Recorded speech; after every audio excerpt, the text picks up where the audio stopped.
Welcome to NDTR Spotlight. I'm your host, Marie Lorraine. Today we have a different video. I don't have an interview, but I did want to take this time to talk a little bit more specifically about what a DTR can do without an RD present. A lot of times when we talk about DTRs, there's an understanding that an RD needs to be present in order for that DTR to carry out the functions that they're doing, just to have supervision and someone with a wider scope of practice. However, there are 11 questions that were published by the Academy of Nutrition and Dietetics that a DTR can ask themselves. And if they can answer these questions confidently, they can be more empowered to work without a dietitian present. And so these resources, I will link them down below, and they will also be available on our website on NDTR Spotlight/resources. And these are all from the Academy of Nutrition and Dietetics. So I'm going to be reading them word for word. So this is just kind of to expose you to the material that's out there, kind of talk you through it a little bit, or you can just click those links and read yourself, but something to be definitely aware about. So the chart on that I am referencing, it is the title is how do in RD the title is, excuse me, how do NDTRs know whether they can work independently from an RDN? And so there's 11 questions here. And if you can answer them, again, as I said, you can be confident that you can work without an RDN. And the first one is, with the education and training to perform the activity, am I actually competent? And there's another one tied to that number one question is, has my competence been evaluated and documented in my personal file? So this kind of goes to the point to how much do you know? And do you feel confident in being able to perform whatever type of nutrition care you're providing?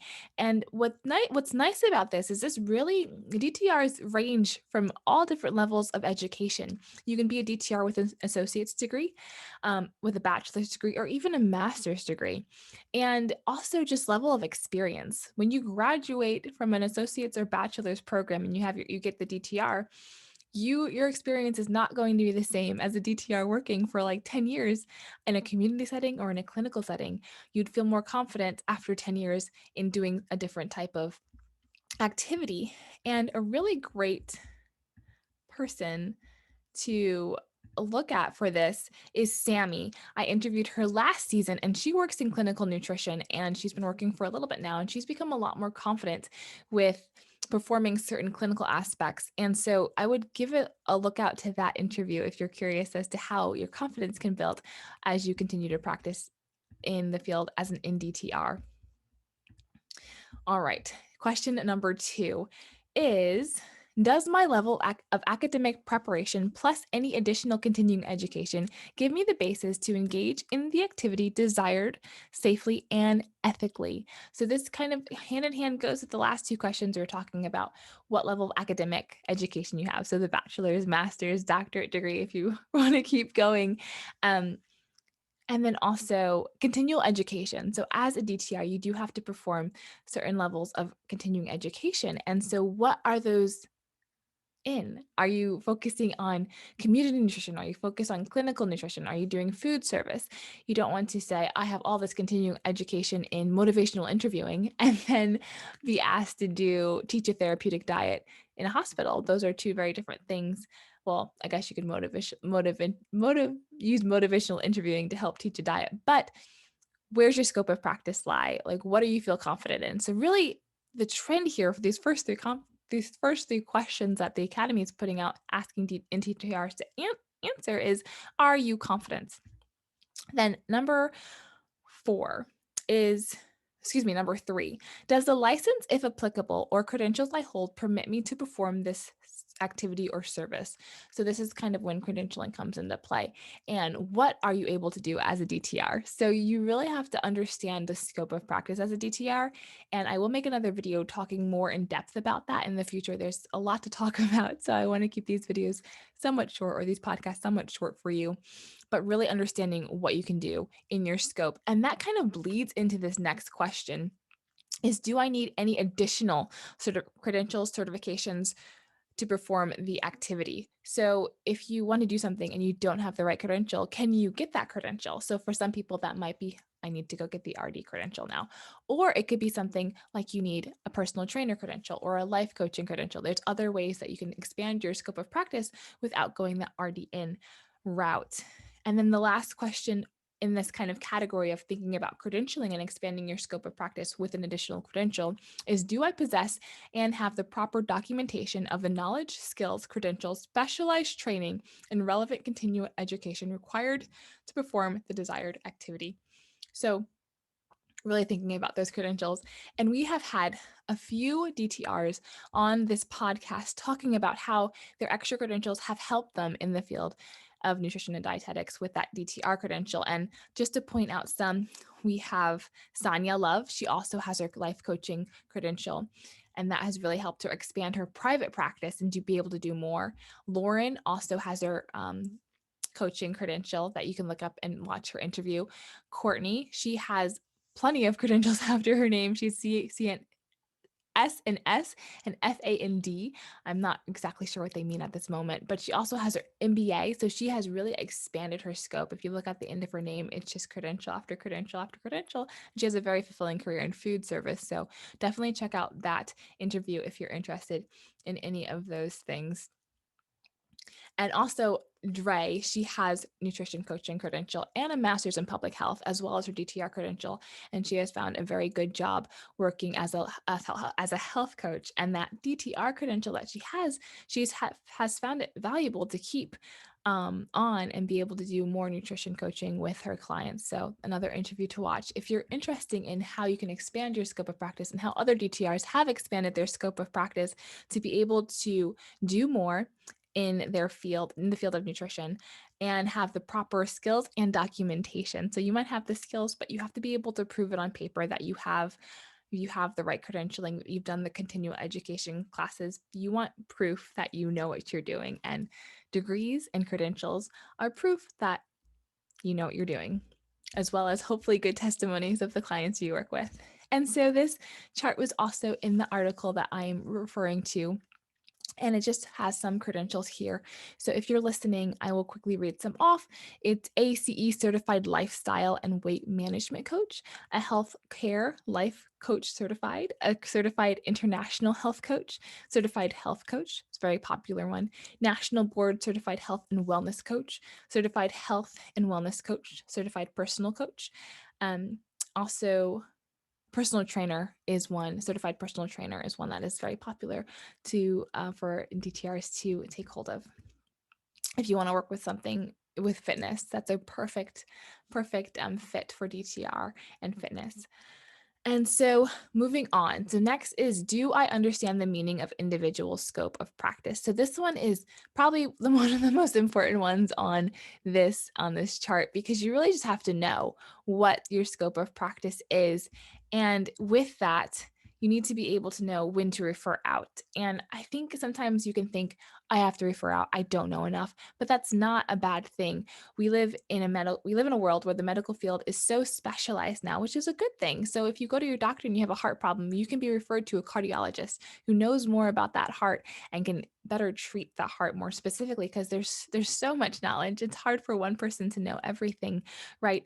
So if you're a DTR and you are really good at this one thing, maybe really good at motivational interviewing, really good at weight loss management or weight management, but someone comes and they have diabetes and they need a therapeutic diet and they need and really deep dietary counseling that change labs and stuff, you might have to refer out, because therapeutic counseling is outside of the scope of practice for DTRs.